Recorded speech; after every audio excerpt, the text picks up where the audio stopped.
नमस्कार दोस्तों, मैं आप सभी का स्वागत करता हूं अपने YouTube चैनल एग्ज़ाम कॉपी में। दोस्तों, आज जो हम बात करने जा रहे हैं वो टॉपिक है औरंगज़ेब। ठीक है, और ये काफ़ी ज़्यादा इम्पॉर्टेंट टॉपिक है, बहुत ही ज़्यादा। जिस प्रकार से अकबर इम्पॉर्टेंट थे मध्यकाल में, वैसे ही मध्यकाल में औरंगज़ेब भी इम्पॉर्टेंट हैं। ठीक है, क्योंकि ये दोनों टॉपिक ऐसे हैं जहाँ से प्रश्न हमेशा बनता है। ठीक है, क्योंकि ये लोग इतिहास में बहुत कुछ करके गए थे। अकबर जैसे ही जितना बढ़िया थे, जितने सहिष्णु थे, औरंगज़ेब ठीक उनका उल्टा था उनका परपोता है। ठीक है, लेकिन मतलब बहुत ही ख़राब किस्म का इंसान था। लेकिन कुछ इसकी अच्छी नीतियाँ भी थी, ठीक है, जिनके बारे में हम आगे बात करेंगे। लेकिन मैक्सिमम इसने गलत ही काम किया है। ठीक है, तो ठीक है दोस्तों, अगर आपने चैनल को सब्सक्राइब नहीं किया तो प्लीज़ सब्सक्राइब कर लीजिए, बेल आइकन को ऑन कर लीजिए, लाइक करिए, कमेंट करिए और शेयर करिए। तो देखिए, मध्यकाल में सबसे प्रभावशाली और अंतिम जो शासक जो रहेगा वो औरंगजेब रहेगा। ठीक है, इसके बाद बहादुर शाह आ जाएगा। फिर कोई मतलब नहीं रहेगा। फिर उसका कहने का मतलब ये है ना कि ये प्रश्न बनता भी है कि सबसे प्रभावशाली शासक कौन था मध्यकाल में, तो वो औरंगजेब का ही नाम आता है। ठीक है, क्योंकि इसकी कुछ नीतियाँ ही ऐसी थी। अच्छा, तो चलिए ठीक है, फिर हम लोग पहले थोड़ा सा रिकॉल कर लेते हैं मध्यकाल में कि हमने कहानी हमारी कहाँ से शुरू हुई थी। ओके, तो सबसे पहले हम बात करते हैं बाबर के बारे में। बाबर, स्पेलिंग गलत हो गया, बाबर, बाबर। ठीक है, बाबर के बाद कौन आता है? इनके पुत्र हुमायूं। हुमायूं, हुमायूं हालांकि 1540 के बाद फिर ये मतलब हट जाते हैं, फिर 1555 में आते हैं। लेकिन हम अभी मुगल काल की ही बात करेंगे, सूर्यवंश पे नहीं जाएंगे, क्योंकि इसके बाद सूर्यवंश भी आया था 15 साल के लिए हुमायूं के बाद। उसको अभी हम थोड़ा सा दरकिनार कर देते हैं। ठीक है, लेकिन आप समझने के लिए, अच्छा रुकिए, पहले मैं इसको पहले क्रम में सजा दूँ, फिर उसके बाद डेट लिख दूँगा। ओके, फिर यहाँ पर आपके आ जाएंगे कौन? अकबर।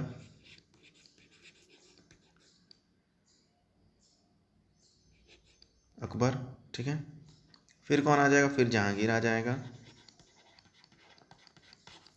जहांगीर, शाहजहां,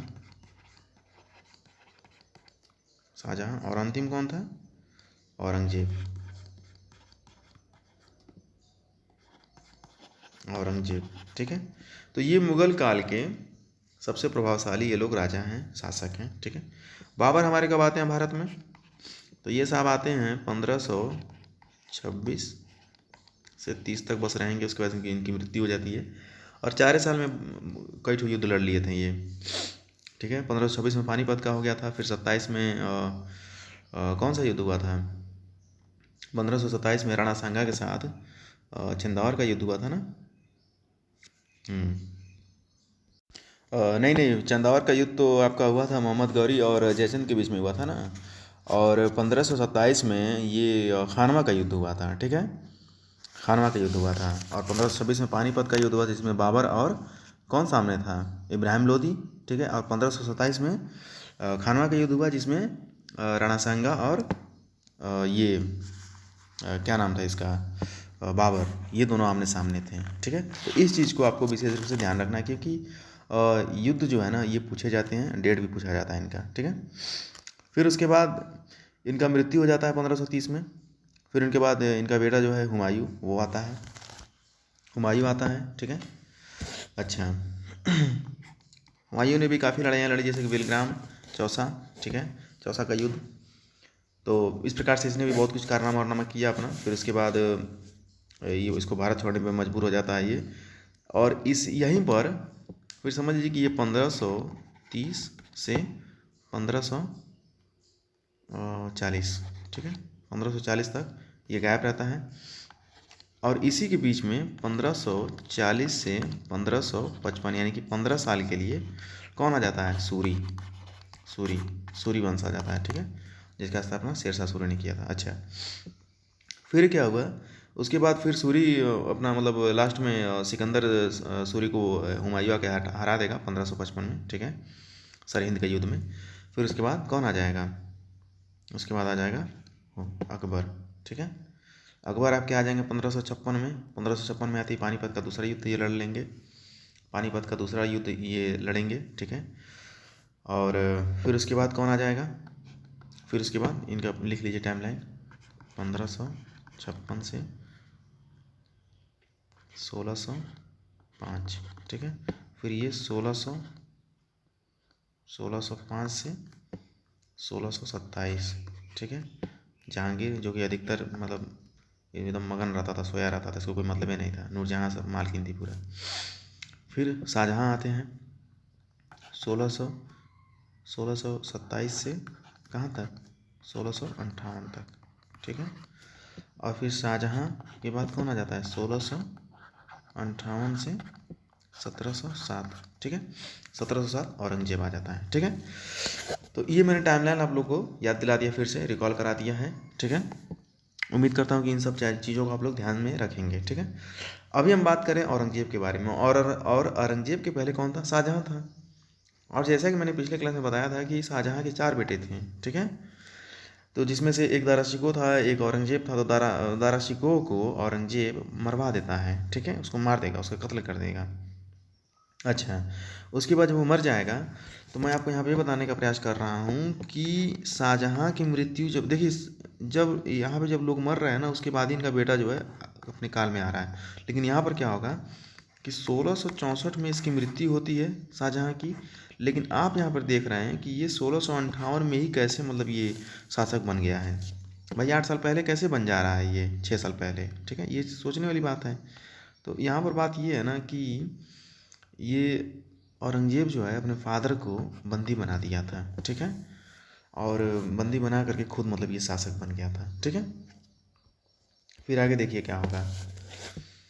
अब देखिए 1498 में हम थोड़ा सा चलते हैं। 1498 में जहाँ पे वास्को डिगामा जो है, वास्को डिगामा भारत में आ चुका है, ठीक है। यानी कि मुग़ल के आने से पहले मतलब पुर्तगाली आ चुके हैं, मीन्स कि विदेशी यहाँ पर आ चुके हैं, ठीक है। और आप सोचिए कि हम बात कर रहे हैं 1658 की बात कर रहे हैं। तो आपको नहीं लगता है कि इसको अगर 1500 सीधे सीधे मान लिया जाए तो 1500, 1600, 1600 और यानी कि तकरीबन 250 साल से ज़्यादा हो चुका है, ठीक है। तो 250 सालों में आपको लगता है कि नहीं लगता है कि कुछ मतलब अंग्रेज जो थे वो भी अपना कुछ न कुछ प्रभाव छोड़ दिए होंगे, ठीक है। यहाँ तक कि बहुत सारी कंपनियाँ भी 1658 तक स्थापित हो चुकी हैं भारत में, गुजरात में और विशाखापट्टनम में, ठीक है। अच्छा, तो यहाँ पर हमें क्या देखने को मिलता है कि ये सभी राजपूतों के साथ मतलब इसका संबंध बहुत बढ़िया नहीं था औरंगजेब का, ठीक है। तो सोचा कि चलो यार इसी बहाने मतलब कुछ अपना राजपूतों से संबंध भी बढ़िया बनाया जाए, ठीक है। जबकि इसके जो पूर्वज जो थे वो क्या करते थे कि बस अपना एक टैग लगाते थे। टैग का मतलब जैसे कि मान लीजिए कि ये कहीं राजपूतों का कोई स्थान है, कोई जगह है, कोई किला है, तो यहाँ पर फॉर एग्जांपल मान लीजिए कि अकबर आ गए, ठीक है। तो अकबर क्या कहते थे कि देखिए मैं यहाँ पर शासन नहीं करूँगा, ठीक है, यानी कि इस ज़मीन पर बस मेरा शासन नहीं रहेगा, लेकिन यहाँ पर झंडा मेरा फहरेगा। इससे किसी को दिक्कत नहीं होता था। लेकिन औरंगजेब ने क्या किया कि सारी नीतियों को उलट फेर करके वो क्या कहने लगा कि अगर ये लैंड है यानी कि भूमि है, आपका शासन क्षेत्र है राजपूतों का किसी का भी, तो मैं यहाँ पर मेरा झंडा तो फहरेगा ही फहरेगा, अब मैं यहाँ पे शासन भी करूँगा। और यहीं से फिर क्लैश हो जाता है, ठीक है। क्यों? क्योंकि अकबर की नीति में क्या था कि वो ज़मीनों पर कब्जा नहीं करना चाहते थे, और वहीं औरंगजेब को आप देखेंगे कि ये ज़मीनों पर भी कब्जा करने के लिए एकदम ललायत है, ठीक है। और ऐसे ही करते करते फिर मतलब इसके लिए दिक्कत उत्पन्न होने लगा, ठीक है। एक इसके काल में फैक्ट याद रखिएगा कि जजिया कर जो कि गैर मुसलमान गैर मुसलमान में समझिए कि मुसलमान को छोड़ करके बाकी सारे धर्म आ जाएंगे, ठीक है। गैर मुसलमान से लिया जाता था ठीक है। अच्छा, देखिए मोहम्मद बिन कासिम ने लगाया था, ठीक है। अलाउद्दीन खिलजी ने भी इसका पूरा बढ़िया से पालन करवाया एकदम। फिर हम क्या देखते हैं मध्यकाल में कि अकबर जब आते हैं तो अकबर इसको हटा देते हैं। फिर अकबर का ही देखिए परपोता जो है औरंगजेब, ये आता है फिर इसको लगा देता है। यानी कि आप देख रहे हैं जजिया लग रहा है हट रहा है, लग रहा है हट रहा है, यानी कि जिस प्रकार से शासक होंगे उसी प्रकार से जजिया लगेगा और हटेगा, ठीक है। जो क्रूर होंगे वो लगाएंगे और जो नरम दिल के जो होंगे वो हटा देंगे, ठीक है। फिर एक गलती और क्या कर दिया कि ये हिंदू मंदिरों को पूरा तोड़ना एकदम शुरू कर दिया ये, ठीक है। हिंदू मंदिरों को एकदम मारा के एकदम ध्वस्त करके रख दिया। तीर्थ यात्रा पर अलग से कर लेने लगा, ठीक है। सभी शासकों के साथ इसके रिश्ते जो थे एकदम खराब होते चले गए, ठीक है। तो इस प्रकार से आप समझ सकते हैं कि औरंगजेब जो था वो कुल मिला करके मतलब सही शासक नहीं था, बहुत क्रूर था। और फिर प्रॉब्लम इतना ज़्यादा बढ़ गया था कि सारे शासकों ने इसका साथ जो है छोड़ना शुरू कर दिया था, ठीक है, औरंगजेब का। और ये एकदम अकेला होने लगा और यहीं से फिर इसके लिए समस्याओं का जो गढ़ जो कहा जाता है वो शुरू होने लगा था, ठीक है। तो चलिए ठीक है, अब ये तो कहानी रही औरंगजेब के बारे में। अब चलिए इसके बारे में कुछ फैक्ट हम देख लेते हैं जो कि परीक्षा में पूछे जाते हैं, ठीक है। तो कहानी बता करके थोड़ा सा फैक्ट बताने में अच्छा ये रहता है कि आप लोगों के दिमाग में थोड़ा सा कहानी बैठ जाता है और फिर आपको फैक्ट पढ़ने में मतलब ज़्यादा आपको दिक्कत नहीं होता है, ठीक है। तो पहली जो चीज़ याद रखिएगा इसके जन्म से ही संबंधित है कि 3 नवंबर 1618 को इसका जन्म कहाँ हुआ था? उज्जैन में हुआ था इसका जन्म। उज्जैन अभी कहाँ है? एमपी में, ठीक है। एक जगह है दोहा, दोहा नहीं है दोहद है, दोहद, ठीक है, यहीं पर इसका जन्म हुआ था, ठीक है। इसकी माता का क्या नाम था? माता थी इसकी मुमताज, मुमताज महल, मुमताज महल, ठीक है। अच्छा, मुमताज महल इनकी मदर थी। फादर इनके आपको पता ही है शाहजहाँ, पूरी दुनिया जानती है, ठीक है, शाहजहाँ। शाहजहाँ और मुमताज़ के ये बच्चे थे, कौन? औरंगजेब। अगला फैक्ट ध्यान रखिएगा इनके बारे में जो पूछा जाता है वो है कि 21 जुलाई 1658 को पहला इसका फर्स्ट राज्याभिषेक हो रहा है, राज्य अभिषेक हो रहा है, ठीक है। फिर क्या हुआ कि 5 जून अगले साल फिर करवाया ये 5 जून 1659 को दूसरा राज्याभिषेक ये करवाता है अपना, ठीक है। तो ये प्रश्न हमेशा पूछा जाता है कि वो कौन सा शासक था जिसने अपना 2 बार राज्याभिषेक करवाया था। तो याद रखिएगा, एक 1658 में पहली बार और 1659 में दूसरी बार इसने कराया था, ठीक है, ध्यान रखिएगा, इंपॉर्टेंट है। फिर आगे देखते हैं, तो आगे है कि औरंगजेब को जिंदा पीर भी कहते थे, ठीक है, ये ध्यान रखिएगा, वन लाइनर में आता है ये, जिंदा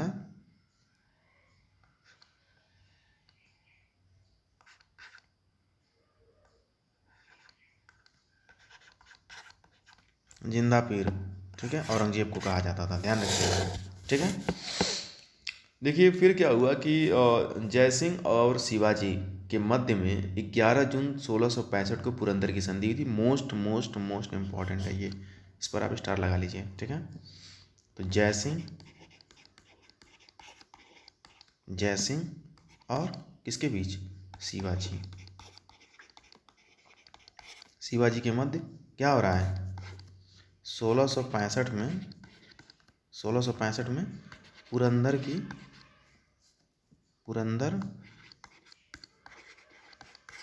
संधि, पुरंदर की संधि हो रही है 1665 में। डेट भी आ जाता है अगर बहुत डीप में जाएगा तो 11 जून याद रखिएगा, 11 जून 1665 ध्यान रखिएगा, ठीक है। फिर आगे देखते हैं। देखिए थोड़ा सा औरंगजेब मतलब बहुत ज़्यादा क्रूर था, ठीक है। तो एक बार हुआ यूँ कि जो सिख धर्म के जो 9वें जो गुरु जो हैं तेग बहादुर सिंह, ठीक है, उनकी हत्या 1675 में औरंगजेब ने करवा दिया था। क्यों करवा दिया था?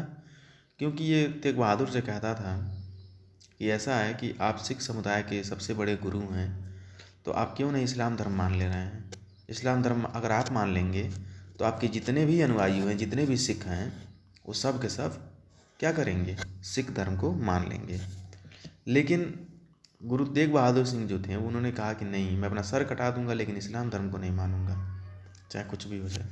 तो यही चीज़ याद रखिएगा यहाँ पर कि 1675 में, ठीक है, गुरु तेग बहादुर तेग बहादुर, गुरु तेग बहादुर, ठीक है, का हत्या किसने करवाया था? औरंगजेब ने, औरंगजेब ने कराया था। और ये कौथे गुरु थे? ये तो 9वें थे, 9वें गुरु गुरु तेग बहादुर, ठीक है। इस्लाम धर्म ये नहीं अपनाते हैं, इसलिए इनका हत्या करवा दिया जाता है, ठीक है। जजिया मैंने आपको बताया है कि जजिया फिर से इसने लगवा दिया था, ठीक है। और एक चीज़ और ध्यान रखिएगा कि औरंगजेब जो था ना, ये एक सुन्नी मुसलमान था, ठीक है, और एकदम कट्टर सुन्नी मुसलमान था ये, ठीक है। इस चीज़ को ध्यान रखिएगा। तो ये क्या था? ये सुन्नी मुसलमान था, ऐसे आप समझ सकते हैं, हालांकि पूछा नहीं जाता है, लेकिन इंफॉर्मेशन के लिए आप याद रख सकते हैं। सुन्नी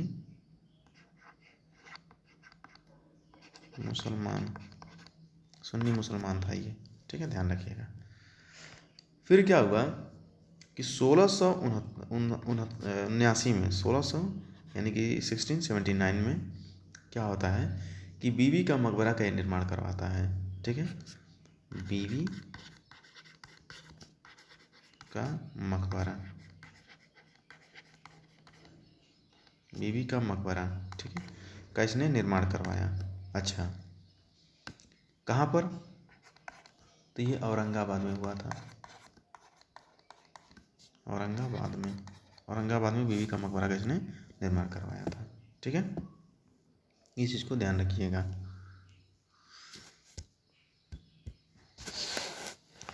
आगे देखते हैं।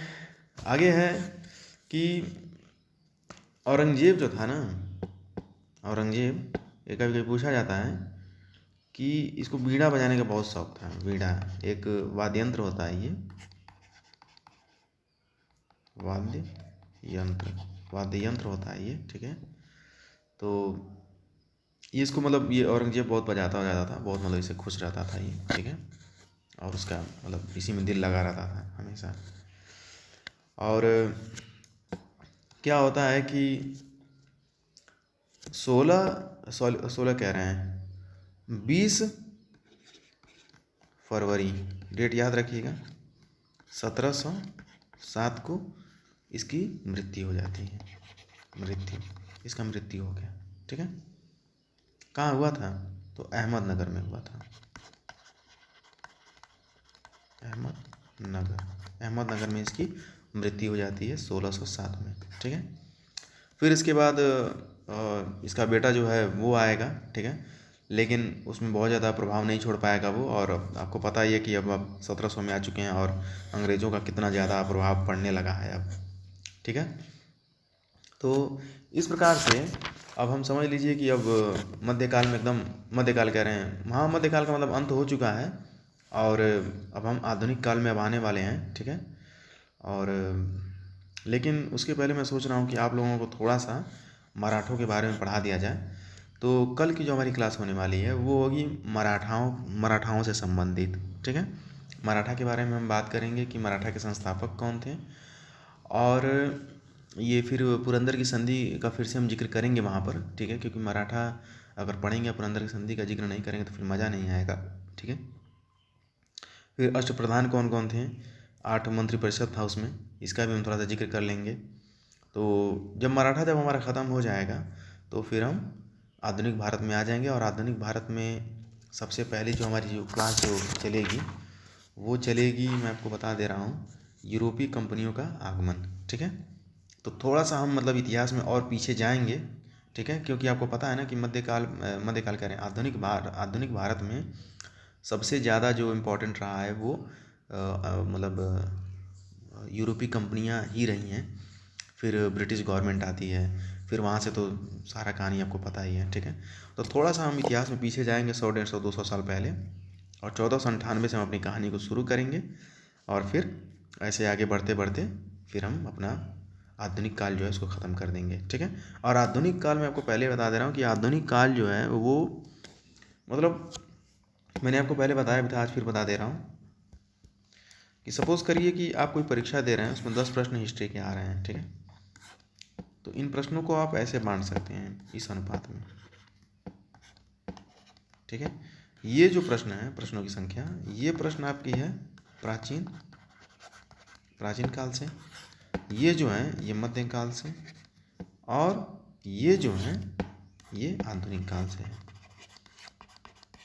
आधुनिक काल। ठीक है, तो आप यहाँ पर समझ गए होंगे कि आधुनिक भारत का इतिहास जो है वो मोस्ट मोस्ट मोस्ट इम्पॉर्टेंट है, एक एक चीज़ इंपॉर्टेंट हो जाएगी उसमें। ठीक है, तो ठीक है दोस्तों, अगर आपने चैनल को सब्सक्राइब नहीं किया तो प्लीज़ सब्सक्राइब कर लीजिए, बेल आइकन को ऑन कर लीजिए, लाइक करिए, कमेंट करिए और शेयर करिए। कल हम मराठाओं का उत्कर्ष देखेंगे। ठीक है, एक क्लास में हमारा ख़त्म हो जाएगा, फिर उसके बाद आधुनिक भारत के इतिहास में हम यूरोपीय कंपनियों का आगमन देखेंगे और फिर हमारी कहानी जो है वो धीरे धीरे आगे बढ़ेगी। ठीक है, और आधुनिक भारत का इतिहास जो है मुझे लगता है कि 7 8 या 10 क्लास में ख़त्म हो जाएगा। ठीक है, तो इस प्रकार से आप लोगों का हिस्ट्री जो है वो कंप्लीट हो जाएगा। तो ठीक है दोस्तों, मिलता हूँ फिर मैं आप लोगों को अगली वीडियो में, तब तक के लिए नमस्कार।